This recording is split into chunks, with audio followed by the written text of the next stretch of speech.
પાલનપુર શહેરમાં એસઆઈઆરના ફોર્મ મુદ્દે નાગરિકો પરેશાન થઈ રહ્યા છે। પાલનપુર શહેરમાં હાલ એસઆઈઆરની પ્રક્રિયા અંતર્ગત ફોર્મ ભરાવાની કામગીરી ચાલી રહી છે, પરંતુ આ પ્રક્રિયામાં વહીવટી બેદરકારી સામે આવતા નાગરિકોમાં ભારે રોષ જોવા મળી રહ્યો છે। નાગરિકોએ ફોર્મ ભરતી વખતે જરૂરી તમામ આધારભૂત દસ્તાવેજો જોડ્યા હોવા છતાં ડોક્યુમેન્ટ અધૂરા છે તેવી નોટિસો મળતા લોકો હેરાન પરેશાન થઈ રહ્યા છે। વિશેષ કરીને 2002ની મતદાર યાદીની વિગતો બીએલઓ દ્વારા સ્વયં ઓનલાઈન સિસ્ટમમાં અપલોડ કરવામાં આવી હોવા છતાં પણ સંબંધિત નાગરિકોને નોટિસ પાઠવવામાં આવી રહી છે, જેનાથી વહીવટી પ્રક્રિયા પર ગંભીર આક્ષેપો ઊભા થઈ રહ્યા છે। નાગરિકોનું કહેવું છે કે જ્યારે માહિતી બીએલઓ દ્વારા જ ભરવામાં આવી છે તો ફરીથી નોટિસ આપી લોકોનો સમય અને પૈસા બગાડવાનું કારણ શું? આ પરિસ્થિતિનો સૌથી મોટો ભોગ ગરીબ અને શ્રમજીવી વર્ગ બની રહ્યો છે। સવારે મજૂરીએ જઈએ તો સાંજે ઘરમાં ચૂલો સળગે એવા ગરીબ પરિવારોને વારંવાર કચેરીઓના ધક્કા ખાવા પડી રહ્યા છે।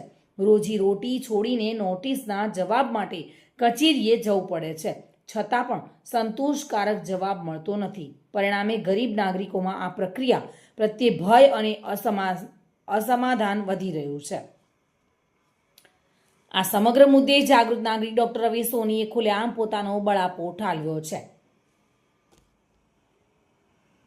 તેમણે જણાવ્યું હતું કે સરકારની મહત્વની પ્રક્રિયા જો આવી અવ્યવસ્થિત રીતે અમલમાં મૂકવામાં આવશે તો સામાન્ય નાગરિકોનો વિશ્વાસ તંત્ર પરથી ઉઠી જશે।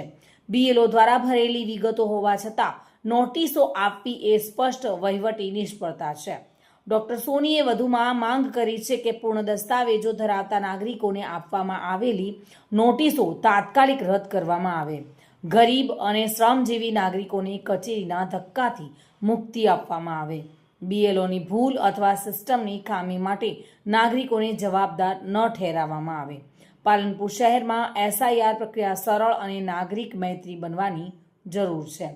જો સમયસર સુધારણા નહીં થાય તો નાગરિકોમાં અસંતોષ વધુ વધે તેવી શક્યતા વ્યક્ત કરવામાં આવી રહી છે। હું કિરણભાઈ ગૌતમભાઈ ઠાકોર બોલું છું, પાલનપુરથી અંબિકાનગર ચામુંડાવાસ વોર્ડ નંબર 6।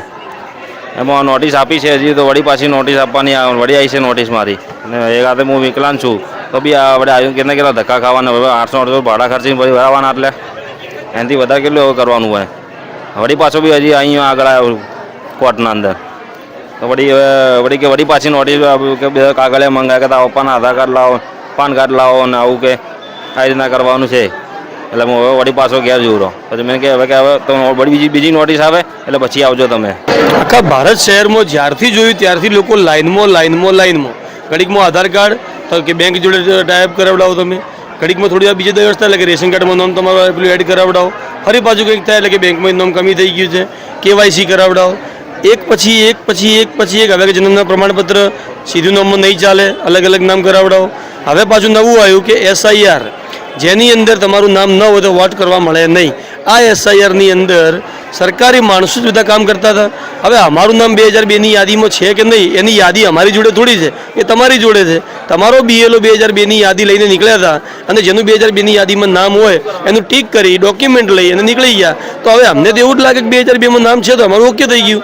હવે સરકાર એવું કહે છે કે અમારે કંઈક ટેકનિકલ ફોલ્ટ થઈ ગયો છે એટલે હવે બધાને નોટિસ આપીશું, અને જેનું નામ આવી ગયું નહીં આવવાનું। તો અમને ખબર કઈ રીતે પડે અમારું નામ આવ્યું કે નથી આવ્યું? તમારા ટેકનિકલ ફોલ્ટના લીધે અહીંયા ગરીબ લોકો જે છે, એકદમ મજદૂર વર્ગના લોકો છે, જે પોતાનો આખો દિવસ બગાડી અને અહીંયા આગળ તમારા પાછળ ધક્કા ખાય અને અહીંયા કૂતરાને જેમ વ્યવહાર થાય એમની સાથે એક સર લાઈન સર બધાને બેસાડી દીધા છે, અને જેને જેમ મોઢામાં જવાબ આપતા હોય એમનું કામ થાય ન થાય, કોને કઈ ડોક્યુમેન્ટ જોઈશે એને ખબર નથી। અહીંયા બહાર તમે એક બીજો માણસ ન બેસાડી શકો જે કાઉન્સિલિંગ કરે, કોઈની કંઈ તકલીફ હોય તો સોલ્વ કરે। જ્યારે તમારા નેતાઓ આવતા હોય ત્યારે શિક્ષકો, તલાટીઓ, ગ્રામ પંચાયતના સભ્યો, નગરપાલિકાના સભ્યો તમામ ઉપરથી લઈને નીચે સુધી વસ્તી ભેગી કરવા લગાડી શકો છો, શિક્ષકોને તીડ ઉડાડવા તમે લગાડી શકો છો, તો અહીંયા 2-4-5 જણને ન બેસાડી શકાય?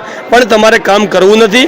આ લોકો તમને વોટ નથી આપતા એવું લાગે છે, એટલા માટે જાણી જોઈ અને એવા તમામ લોકોને હેરાન કરવામાં આવી રહ્યા છે કે જે તમને વોટ નથી આપતા, આવા લોકો વોટ ના આપે કંટાળીને ઘેર જતા રહે, અને વોટ આપવા જ ના આવે તમને સીધો ફાયદો થાય। એટલા માટે કરીને તમે આ લોકોની અંદર આ એક દહેશતનો માહોલ ઊભો કરી રહ્યા છો કે તમે રોજ ધક્કા જ ખાશો, વોટ આપવા મળશે નહીં।